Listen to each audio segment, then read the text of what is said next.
మీలో ఎంతమందికి గుడికెళ్ళడం అంటే ఇష్టమో నాకు కామెంట్‌లో చెప్పండి. నాకైతే గుడికెళ్ళడం అంటే చాలా ఇష్టం. ఎందుకనంటే positive vibes, positive energy and return peaceful of మైండ్‌తో మనం వస్తామనమాట. అయితే ఈరోజు లాస్ట్ శ్రావణ శుక్రవారం అని చెప్పి అమ్మవారి గుడికైతే వెళ్ళాము. ఇంద్రకీలాద్రి అమ్మవారి గుడికి. అమ్మవారు ఎంత బాగున్నారు అంటే అంత బాగున్నారు.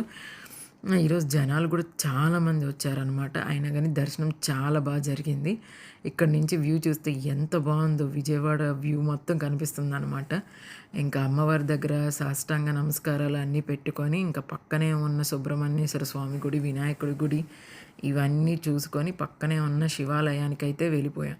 శివాలయానికెళ్ళి శివయ్యని దర్శించుకొని ఇంకా రిటర్న్ వస్తూ గోమాత కనిపిస్తే గోమాతకి సేవ చేసి దానబెట్టి ఈ ఆవు దూడైతే ఎంత ముచ్చటగా ఉన్నాయో ఆ గోశాల నుంచి బయటికైతే రాబుద్ది కాలేదు. అలా సేవ చేస్తూనే ఉండాలనిపించింది. ఇంకా ఈరోజు మినీ వ్లాగ్ ఇంతే ఫ్రెండ్స్. బాయ్. ఇంకా మిగతా అన్నీ రిటర్న్ చూసుకుంటూ వచ్చేసాం.